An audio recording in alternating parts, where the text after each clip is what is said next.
The red clay was stuck to my boots like wet cement. I was holding a tape measure in my right hand. It read 42 feet and 3/4 of an inch. But the blueprint crumpled in my left hand said 42 feet even. Being off by 3/4 of an inch doesn't sound like much, but when you are laying the track for a steel barndominium, it means your whole roof is going to sit crooked. It means the load-bearing beams won't line up. It means a gust of wind could rip the sheet metal right off the frame. I wiped the sweat out of my eyes. It was 94 degrees, and the humidity was thick enough to chew. The guy from the county permit office had told me I couldn't do this. He looked at my gray hair and my faded flannel shirt. He said I was too old. He said a man my age should be playing golf, not pouring 18 yards of concrete by himself. Pause. I'm Walter. I'm 67 years old. And this is the story of how I built my own debt-free home in the Missouri Ozarks with my own 2 hands. Let me back up. 2 years ago, I was sitting in a leather chair. It was inside. So fancy CFN office in a glass building downtown. Across the desk was a kid, maybe 28 years old. He was wearing a silk tie that probably cost more than my work boots. He was my new wealth manager. The bank assigned him to me after my old guy retired. He had a framed degree on his wall from a school that cost $60,000 a year. He probably didn't know how to change a tire, but he was about to tell me how my life was going to end. He looked at my file. He tapped his expensive pen on the desk. He looked at my monthly expenses, $4,230 a month. He looked at my 401k balance, $312,500. He factored in my Social Security, $1,845 a month. He looked at me and said, Walter, if you live past 82, you are going to run out of money. That hits you like a punch to the ribs. I worked 42 years at the parts plant. I paid my taxes. I never missed a mortgage payment. And this kid was telling me I couldn't afford to stay alive past 82. I drove my 2012 Chevy Silverado back to my subdivision. The house was nice enough. 4 beds, 3 baths, tan vinyl siding. But the property taxes had just jumped to $6,450 a year. The HOA fees were another $1,200. I owned the house. But it didn't feel like mine. It felt like I was renting it from the county. I walked into the kitchen. My wife, Martha, was making coffee. Martha is 65. She worked 35 years as a middle school math teacher. She deserves a quiet, comfortable retirement. I poured a cup of coffee, black. I sat down at the granite island. I looked at her and said, we are selling it. We are selling everything. We looked at smaller houses first. Downsizing, they call it. But a 2-bedroom ranch built in 1978 was listed for $315,000. It smelled like wet carpet and needed a $12,000 roof replacement. The math still didn't work. The system is rigged against the guy who just wants to be left alone. I realized something that day. You can't buy freedom anymore. You have to build it. We started driving. away from the city, away from the sirens and the neighbors running their leaf blowers at 7 a.m. We found 18.5 acres down a dirt road in the Ozarks. It had a rusted barbed wire fence and a lot of stubborn scrub oak. There was an old, dried-up creek bed cutting right through the middle. They wanted $68,500. I offered them $55,000 cash. They took it. Standing on that dirt, for the first time, it was quiet. Just the wind in the oaks. The plan was simple. Sell the house in the suburbs. Clear $385,000 after paying off the rest of the mortgage. Use $55,000 for the land. That left us $330,000. But I didn't want to spend it all. I wanted a cushion in the bank. So I set a strict budget for the build. $145,000 total, from the septic tank to the kitchen sink. To do that, I couldn't hire a general contractor. They wanted a 20% markup just to make phone calls. Plumbers wanted $135 an hour. Electricians wanted $150. I had to do it myself. My brother-in-law, Gary, laughed at me at a family barbecue. He was eating a hot dog, pointing his finger at my chest. "Walt," he said, "you got a bad left knee. You take blood pressure pills. You haven't swung a framing hammer in 20 years. You are going to kill yourself out there in the woods." I just looked at him. "Gary," I said, "sitting on a couch watching cable news is going to kill me faster." Pause. We bought a used fifth-wheel camper for $14,200. We parked it right on the edge of the property line. That was our home. No running water yet. We used a noisy gas generator for power. It was late October. The nights were dropping to 38 degrees. Martha washed our dinner plates in a plastic tub outside. She heated the water on a propane camp stove. She never complained once, not even when the wind howled and rocked the camper so hard the dishes rattled. The first step was clearing a pad for the house. I rented a skid steer, a Bobcat T77. Oh, it cost $1,400 for the week. I hadn't operated heavy machinery since 1988.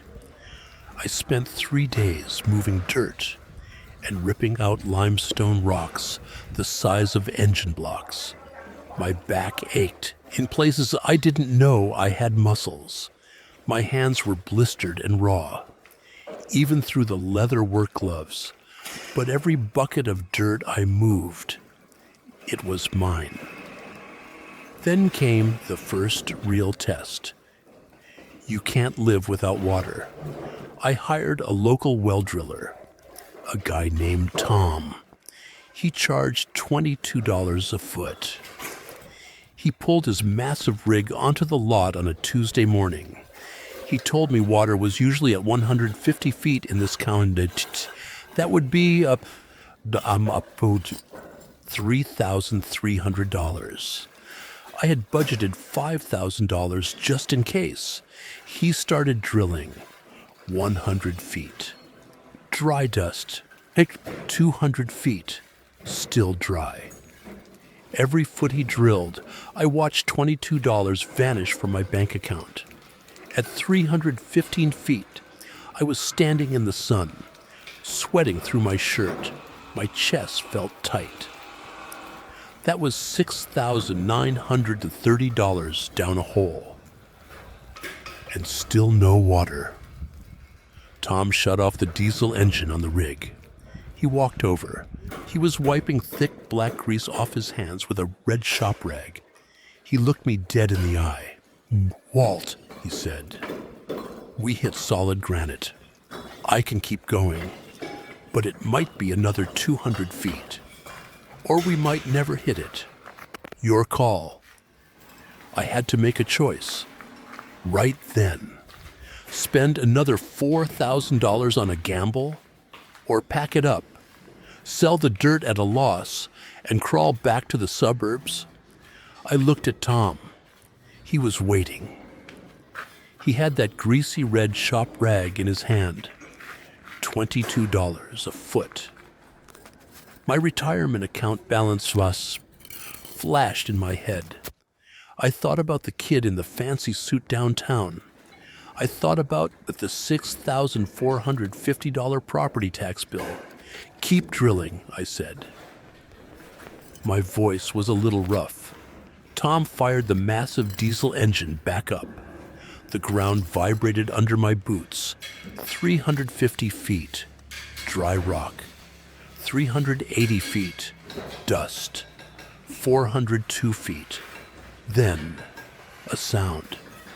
A deep hiss from deep in the earth, followed by a heavy roar.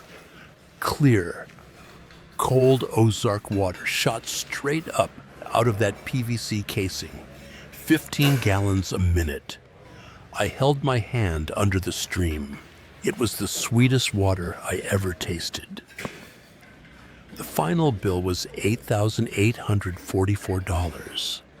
That was $3,844 over budget.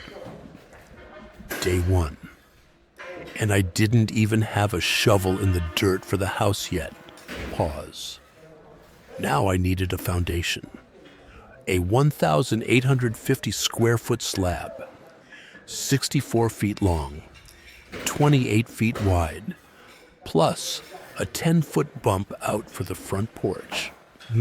I dug the footers by hand where the rented skid steer couldn't reach.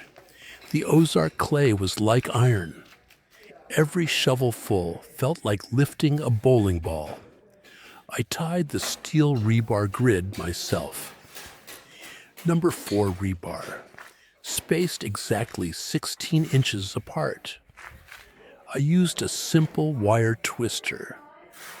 By the third day, my right forearm was cramped so tight I couldn't hold my coffee mug. My back locked up on a Tuesday afternoon. I had to lay flat on the dirt for 20 minutes just to breathe. Martha walked out from the camper. She brought me 3 ibuprofen and a cold, wet rag. She didn't say, "I told you so." She didn't mention my brother-in-law, Gary. She just handed me a bottle of water and sat on an overturned 5-gallon bucket until I could stand up again. The concrete trucks rolled in early on a Thursday. 3 massive mixers, 42 yards of concrete, $145 a yard, $6,090 total. You don't get a second chance with concrete. Once it comes down that chute, the clock starts. You have about 90 minutes before it sets up. If you mess up, you are left with a jagged, useless rock. I had 2 local kids helping me screed the mud. They were 19 years old, strongbacks, good kids. But they didn't know how to read the bubble on a 6-foot level. I had to shout over the screaming diesel engines to keep them straight. We finished the final troweling just as the sun dipped behind the ridge. My boots were ruined. My shoulders were on fire, but the slab was perfectly level, off by less than 1/8 of an inch from corner to corner. I sat on the tailgate of my Chevy and drank a warm beer in the dark. It felt like a massive victory. Pause. We let the concrete cure for 21 days. It was time for the steel. I ordered a custom Barndominium kit from a manufacturing plant up in Iowa. $41,250 for the whole package.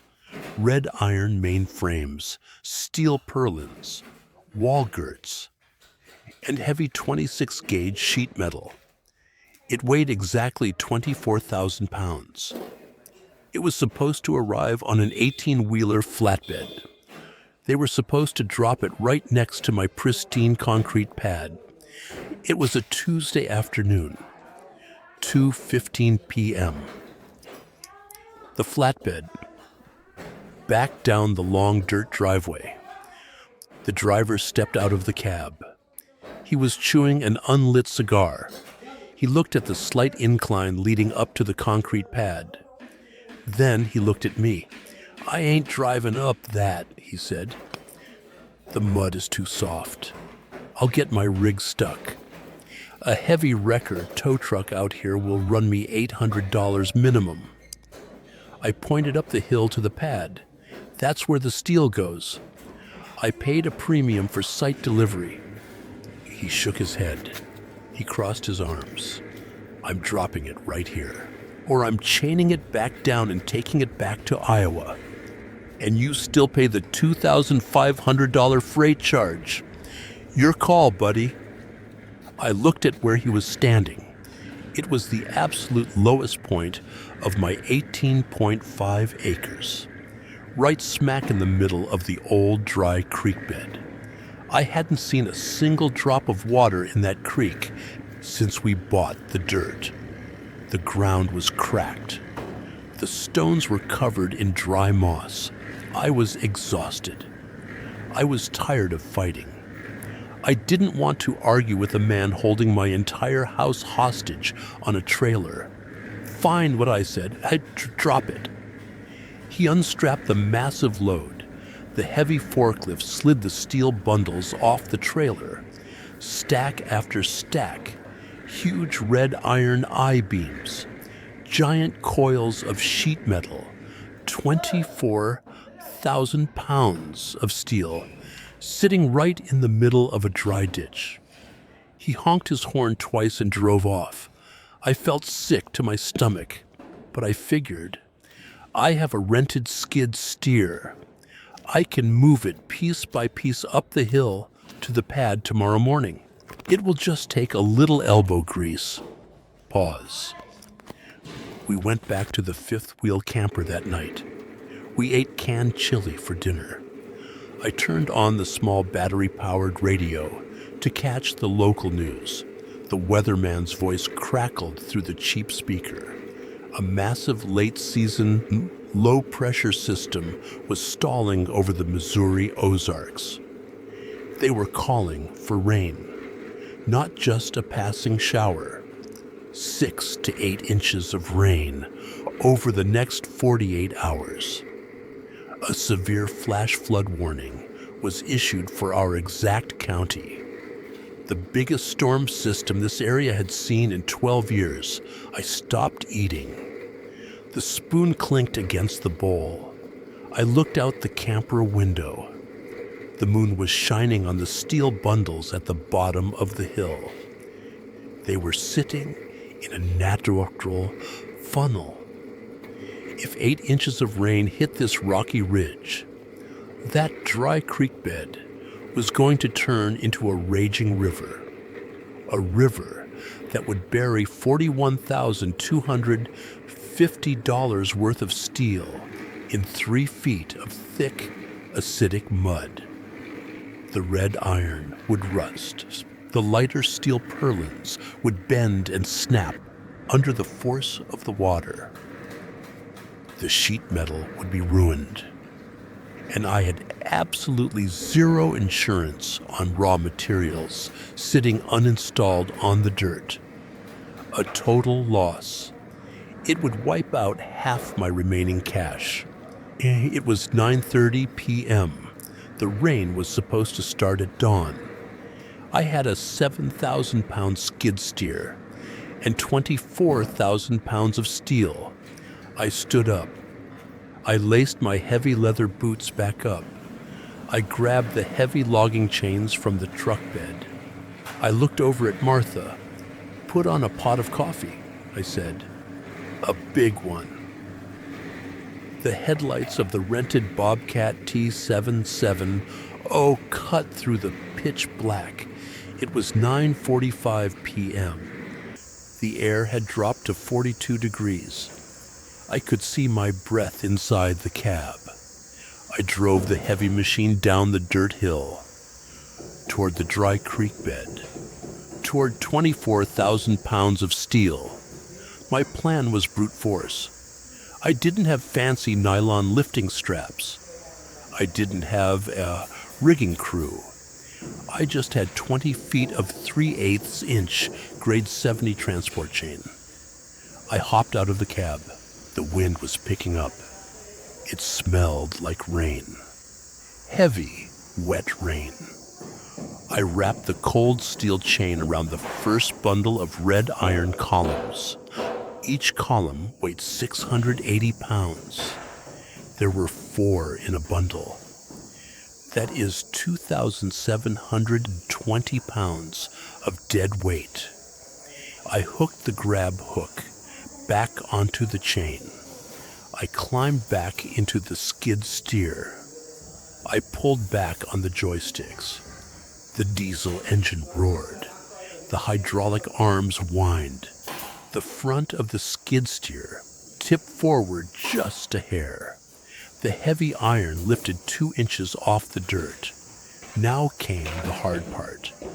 Backing up a 12-degree grade in the dark. Pause. The rubber tracks spun on the loose Ozark rock. I feathered the controls. Slow and steady. I dragged that first load 150 feet up the hill. I dropped it on the high ground, next to the pristine concrete pad. 1 trip down, 13 to go. By 11:30 p.m., my neck was stiff from looking over my shoulder. My hands were coated in heavy black grease and red dirt. My left knee was throbbing. I backed down for the 5th load. The heavy roof purlins. These were 30 feet long. They wobbled and balanced like a massive seesaw on the skid steer forks. I couldn't see the edges in the dark. I bumped a tree stump. The load shifted dangerously. Suddenly, a beam of bright white light hit the steel. I looked over. Martha was standing on the edge of the creek bed. She was wearing my oversized Carhartt jacket. She was holding a heavy aluminum mag light. She didn't say a word. She just pointed the beam of light exactly where I needed to see. She stood out there for 4 hours. The temperature dropped to 38 degrees. She never shivered. She never complained. She just guided me. Load horse after heavy load. It was 4:15 a.m. We were down to the last bundle, the 26 gauge sheet metal for the roof. If water got between those tightly packed sheets, it would cause some white rust. It would ruin the painted finish before it ever touched the roof framing. I wrapped the chain. The skid steer groaned. At 5:12 a.m., the first drop of rain hit the windshield. It sounded like a bullet. Then came a second drop. Then a heavy sheet of water. The storm broke open. I slammed the joysticks back. I dragged that last bundle up the hill as fast as the tracks would spin. The mud was already turning slick. The skid steer slid sideways. I corrected it. I dumped the sheet metal onto the high ground. I threw a heavy blue tarp over it and tied it down with thick rubber bungee cords. I stood next to the concrete pad. The rain was washing the dirt off my face. I walked to the edge of the hill and looked down. By 6 a.m., the dry creek bed was gone. In its place was a roaring wall of muddy brown water. It was 3 feet deep and moving fast enough to rip small trees out by the roots. If we had waited until morning, my entire $41,250 steel package would have been buried under a foot of acidic silt or washed a mile down the valley. Pause. It rained for 3 straight days. 5 inches in total. We sat in the fifth-wheel camper. We played gin rummy and listened to the water hammer the thin aluminum roof. When the sun finally came out, the dirt was a swamp. But my steel was bone dry, and my concrete pad was waiting. It was time to frame. When you build a house with wood, you can make mistakes. You can cut a 2x4 an inch short and hide it. You can force a crooked pine stud into place with a heavy framing hammer. Steel doesn't forgive. Steel is exact. The main red iron columns had to sit perfectly on the 1-inch anchor bolts I had set in the concrete. The blueprints called for 250 foot-pounds of torque on every single nut. I didn't have a crane. I couldn't afford a $1,200 a day telehandler. It was just me and gravity. I built an A-frame hoist out of heavy, treated 4x4 posts. I bolted a 2-ton hand winch to the side. Old school, like a barn raising in 1950. I backed my Chevy truck right onto the concrete slab. I hooked a heavy yellow tow strap to the trailer hitch. I tied the other end to the top of the A-frame to anchor it to the ground. I dragged the first 680-pound column into place with a skid steer. I hooked the steel winch cable to the top plate. I grabbed the heavy metal handle. I started cranking, 1 click at a time. Click, click, click. The heavy red iron started to lift off the concrete. My shoulders burned. I thought about my brother-in-law Gary eating his hot dog. I thought about the kid in the glass office telling me I was out of time. I cranked the handle again. Click, click. I stopped every 5 minutes to check the base plate. It had to slide perfectly over 4 thick steel anchor bolts protruding from the slab. It was 14 feet in the air. A gust of wind caught it. The heavy beams started to swing like a massive iron pendulum. If it fell now, it would smash right through the secured concrete pad. Or worse, it would crush me flat against my truck. I grabbed a heavy 5-foot pry bar. I jammed it under the steel base plate. I shoved my shoulder against the cold metal. I fought the wind. I pushed with everything I had left in my legs. The holes lined up. I dropped the winch brake. The column slammed down over the 4 anchor bolts with a heavy, metallic crack that echoed off the trees. I spun the massive steel nuts on by hand. I grabbed my torque wrench. I pulled. I pulled until the veins in my neck popped. The wrench clicked at exactly 250 foot-pounds. I stepped back.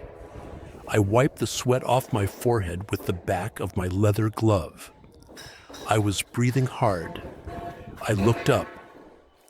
That was 1 column, just 1, standing 14 feet straight up into the blue Missouri sky.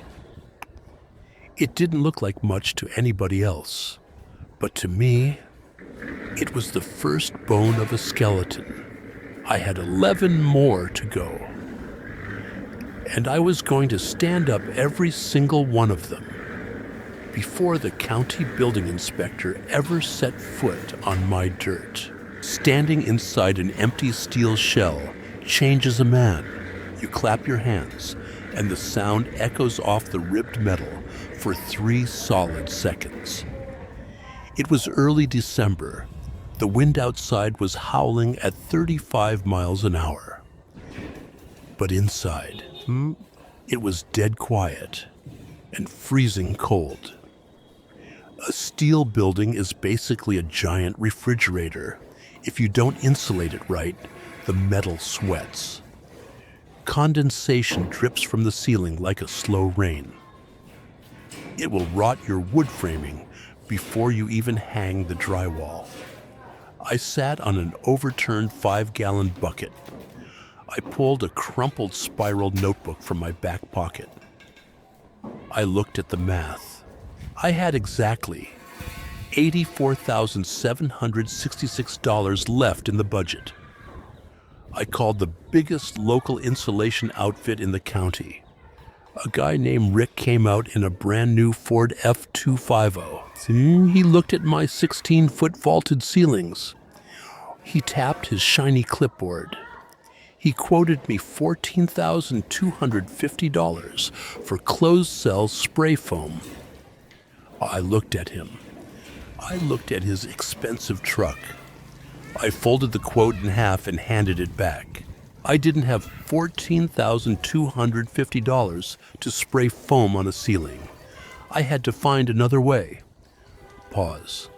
I spent 3 nights scouring the internet on a slow cell phone connection inside the camper. I found a warehouse in Arkansas, 210 miles away. A guy was selling factory second rigid foam boards, 3-inch thick polyiso insulation. They had cosmetic dents. The factory couldn't sell them to the big commercial builders, but the R value was perfectly fine. He wanted $2,800 for 2 massive pallets. I rented a 26-foot U-Haul truck. I drove 4 hours south. I loaded 180 sheets of foam board by hand. I drove 4 hours back. Cutting 3-inch rigid foam board to fit perfectly between steel purlins is a miserable job. You use a heavy razor knife. The foam squeaks and resists the blade. It dulls the steel in minutes. Over the next 2 weeks, I went through exactly 42 utility blades. My knuckles were covered in tiny cuts. My right thumb cramped so badly, I had to pry it open with my other hand every morning. But I sealed every single gap with canned expanding foam. When I was done, the building was tight as a drum, and I saved $11,450. Then came the wood framing. 520 premium pine, 2x4s to build the interior walls. I was snapping chalk lines on the concrete floor on a Tuesday morning. I was laying out the master bathroom. I pulled my tape measure to check the rough-in plumbing pipe for the toilet. I had laid that pipe in the dirt before the concrete pour. It was supposed to sit exactly 12 inches from the framed wall. I hooked the tape on the wood bottom plate. I pulled it to the center of the white PVC pipe. It read 9.5 inches. Pause. I stared at the tape measure. I blinked. I checked it again. Still 9.5 inches. A standard toilet will not fit in 9.5 inches. It will hit the drywall. It won't bolt down. I made a rookie mistake in the dirt 3 months ago, and now it was locked in 42 yards of solid, cured concrete. I didn't yell. I didn't throw my hammer. I just walked out to my Chevy truck and drove into town. I walked into the rental yard. I slapped my credit card on the counter. I rented a 65-pound Bosch electric jackhammer, $85 for the day. I drove back. I plugged it into the noisy gas generator. I put on heavy leather gloves and safety glasses. I set the heavy steel chisel point against my perfectly smooth concrete floor. I pulled the trigger. The vibration rattled my teeth. It shot straight up my arms and into my jaw. I chipped out a trench 3 feet long and 8 inches deep. Concrete dust filled the air like thick gray smoke. It coated my hair. It coated my eyelashes. I cut the white PVC pipe. I glued on 2 45-degree elbow fittings. The purple primer stained my fingers. I shifted the pipe back exactly 2.5 inches. I mixed an 80-pound bag of high-strength concrete patch in a plastic wheelbarrow. I poured it into the trench. I troweled it smooth. It took me 6 hours and $105 to fix a 2.5-inch mistake. Construction will humble you. It will remind you that you are not as smart as you think you are. Pause. By late January, the walls were framed. The electrical wire was pulled. 1,800 feet of 12-2 copper Romex. I drilled every single hole in those 520 pine studs myself. Next was the drywall. Drywall is heavy.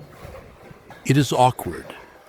I used 5/8 inch thick fire code boards. They weigh 71 pounds a sheet. I had 142 sheets sitting in a stack in the middle of the living room.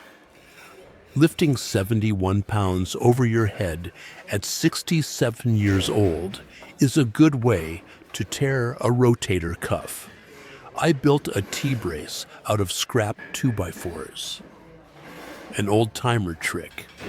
A dead man. Martha stood on a step stool. I would heave the heavy drywall sheet up. I would balance it on my head and my right hand. Martha would wedge the dead man brace tightly under the center of the board. The brace held the weight while I grabbed my screw gun and drove the coarse thread screws into the ceiling joists. We did that 48 times. My neck was stiff for a month. Then came the mudding and sanding. Drywall dust is the enemy. It gets in your coffee. It gets in your pockets. You sweep the floor, and an hour later, it is white again. But as the walls turned smooth and white, it stopped feeling like a steel barn. It started feeling like a house. We needed a kitchen. Martha and I drove to the big commercial home improvement store. We sat down with a kid in an orange apron. He clicked on his computer for 20 minutes. He handed me a printed quote. $16,400 for pressed particle board cabinets. Fake wood covered in thin plastic veneer. I crumpled the paper. We walked out. I spent 4 days on the online classifieds. On Thursday night, I found a listing. A doctor in a wealthy suburb of St. Louis, 90 miles away. He was remodeling his 5,000 square foot brick mansion. He was throwing out his old kitchen. I drove up there on a Saturday morning with my flatbed utility trailer. His driveway was heated. It melted the snow before it even touched the asphalt. I walked into his garage. Sitting there was a complete set of custom-built solid hickory cabinets, real wood, heavy, built in 2014. They were in perfect condition, but his wife wanted white cabinets instead of brown. He wanted them gone before Monday morning. He was asking $3,000. I pulled a thick envelope from my jacket. I counted out 24 crisp $100 bills. I laid them on the hood of his imported sports car. $2,400, I said. And I load them right now. He looked at the cash. He nodded. Martha and I spent 3 days scrubbing those solid hickory cabinets with Murphy's oil soap. We set them in place against the fresh white drywall. I stood back and looked at them. Real wood, heavy iron hinges, for pennies on the dollar. The house smelled like sawdust and clean oil soap. We were getting close. The finish line was somewhere out there in the distance. But I still had to figure out how to pay for the floors. And my knees were finally starting to give out. My left knee is bone on bone. The doctor told me that 5 years ago. He showed me the x-ray. He pointed to a dark spot on the film and said all the cartilage was gone. 42 years standing on a concrete factory floor will do that to a man. I ignored it for 5 years. But you can't ignore it when you are staring down 1,850 square feet of bare concrete. And you are the only one who can cover it.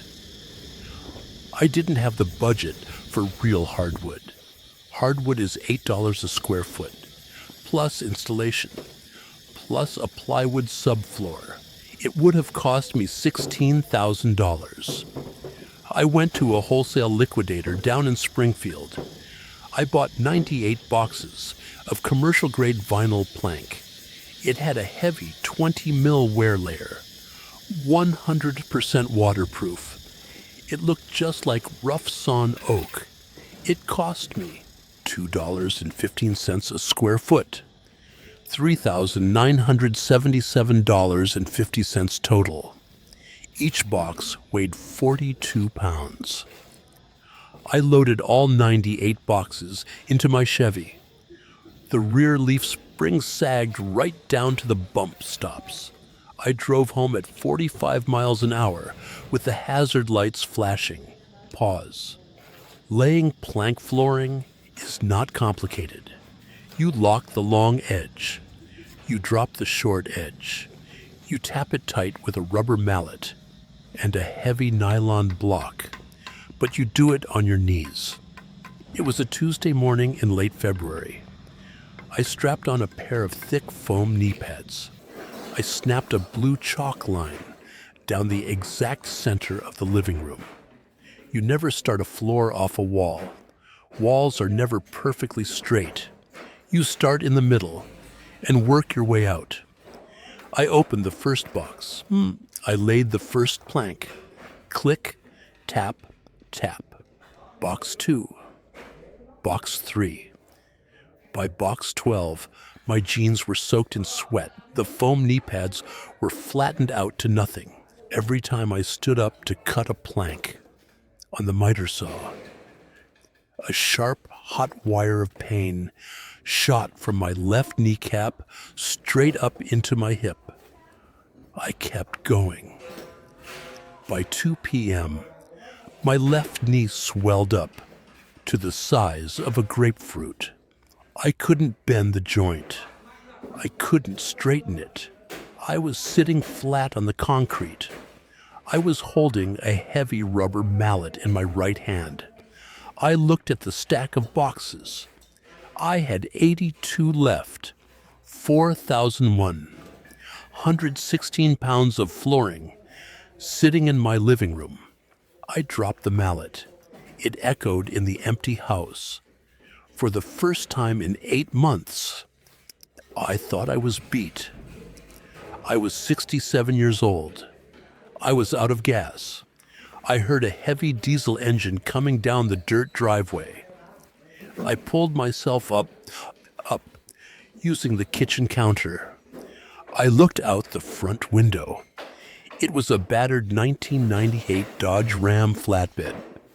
The paint was peeling off the hood. A man stepped out. It was Earl. He lived on a cattle farm 3 miles down the county road. We had waved at each other a few times when I drove past his fence line. We had never actually spoken a word. He was 72 years old. He wore faded denim overalls and a stained canvas jacket. He walked up the wooden steps to my front porch. A younger guy got out of the passenger side, maybe 25 years old, thick shoulders, work boots wrapped in gray duct tape. Earl's grandson. I limped to the front door and opened it. Earl looked at my swollen knee. He looked at the 82 boxes of flooring stacked in the living room. He looked at the blue chalk line. He didn't say hello. He didn't ask how I was doing. He just pointed a thick finger at the miter saw sitting on the porch. He was missing the top half of his left index finger. "That blade sharp?" he asked. "It's brand new," I said. Earl nodded. He looked at his grandson. "Grab a box, Tommy. Start snapping them together." Pause. I tried to stop them. I told them I couldn't pay them. I told them contractors get $3 a square foot for this kind of work. Earl just unzipped his canvas jacket and threw it on a bucket. "I didn't ask for your money, Walt," he said. "I got a hay baler with a cracked weld. You know how to run a stick welder?" "I welded for 40 years, I said. "Good," Earl grunted. "You fix my baler next week. Sit down before you fall down. Point to the tape measure. That is how it works out here in the dirt. You don't sign contracts. You don't use apps. You use your hands. You trade sweat for sweat." Earl and Tommy worked for 7 straight hours. The sun went down. The temperature dropped to 32 degrees. They never stopped moving. Click, tap, tap. Martha made sandwiches. Thick slices of fried bologna on white bread with yellow mustard. She brought out 3 cold cans of RC Cola. We sat on overturned drywall buckets in the middle of my new living room. The floor was half done. It looked beautiful. It looked like a real home. Earl finished his sandwich in 3 bites. He wiped his mouth with the back of his hand. He stood up. "We'll be back at 6 a.m., he said. They were back at 5:45 a.m. By noon on Wednesday, the last piece of flooring was locked into place, right under the baseboard heater in the master bedroom. I didn't have the words to thank them. I just shook Earl's hand. His grip was like a bench vise. He tipped his faded baseball cap to Martha, climbed into his rattling Dodge, and drove away. Pause. The floors were done. The hickory cabinets were bolted to the studs. The water was running. The lights turned on. We were out of money. I had $412 left in my checking account, but I didn't need any more money.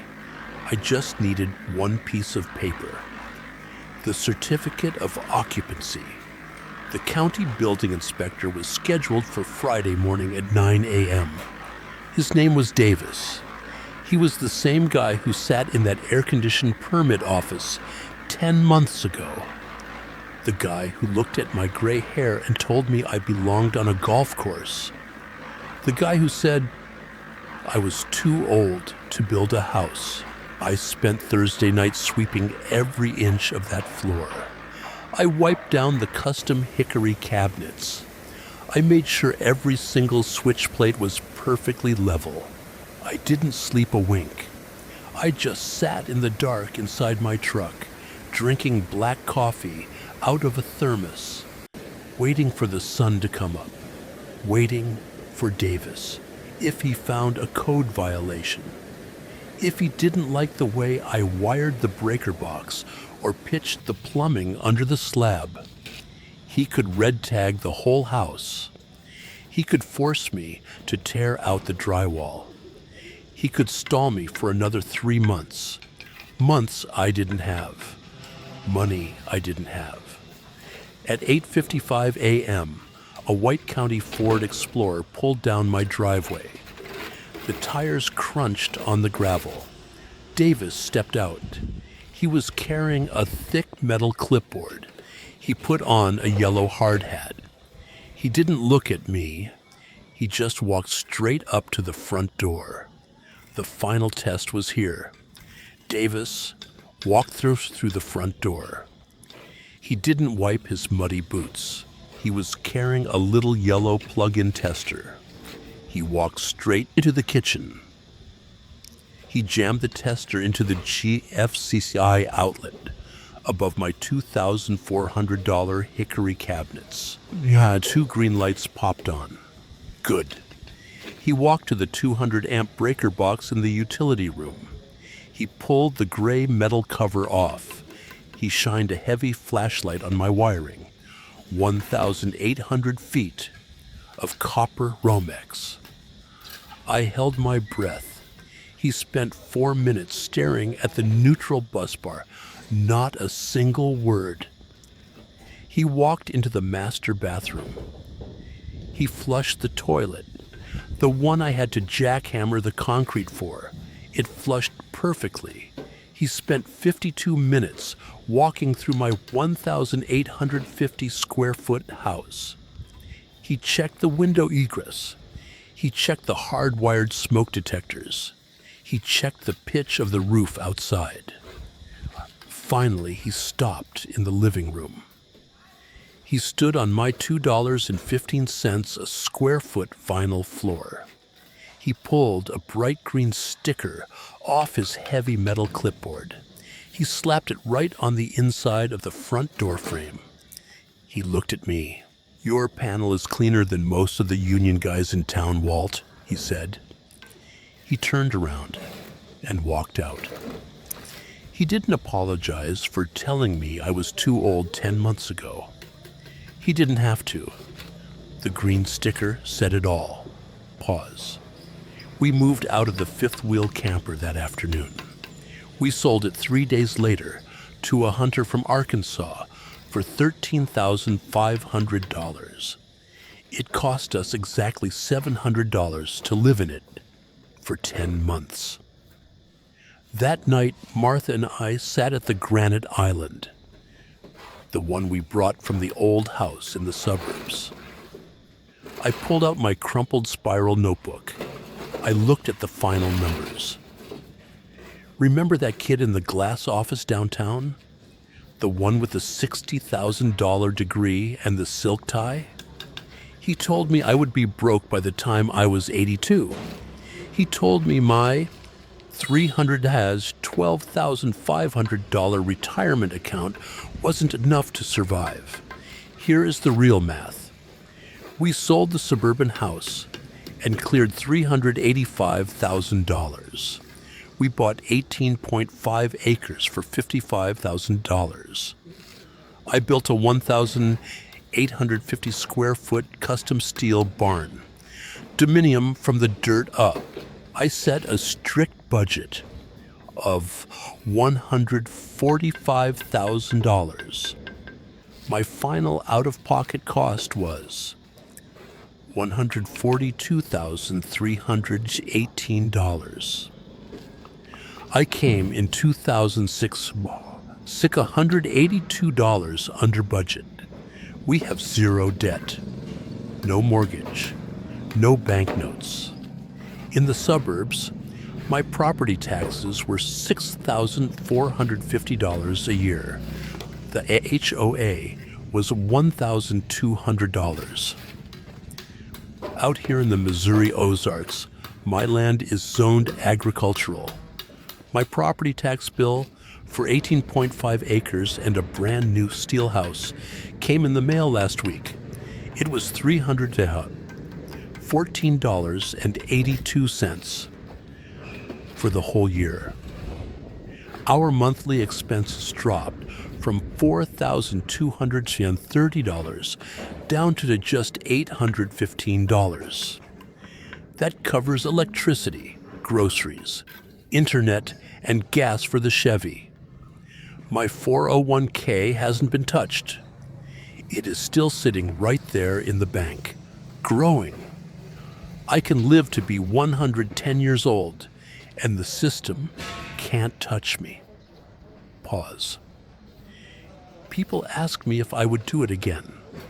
I sit on my front porch every morning. The sun comes up over the oak ridge. The dry creek bed is quiet. I hold a hot cup of black coffee in my right hand. I can't close my fist all the way anymore. The middle knuckle is permanently swollen from pulling wire and tying rebar. My left knee clicks like a rusted gear every time I walk up the 3 wooden steps to the porch. My lower back aches when a heavy rain rolls in. Every time I look up at the living room ceiling, I see a single, tiny dent in the white sheet metal. Right above the ceiling fan. I put it there with my heavy framing hammer. When I slipped on the scissor lift in the freezing cold, I leave it there. On purpose. It reminds me of the cold. It reminds me of the heavy Ozark mud. It reminds me of 24,000 pounds of steel sitting in a ditch 2 days before a flood. Building your own life with your own 2 hands hurts. It will break you down. It will make you bleed. It will make you question your own sanity in the middle of the night. So, if a man my age asks me if he should build his own house, I look at his hands. If they're soft, I tell him to stay in the suburbs. But if he has a little grit left in his bones, if he is tired of asking permission to live, if he wants to own the dirt he stands on, I tell him the truth. Don't tell them it was easy. Tell them it was worth it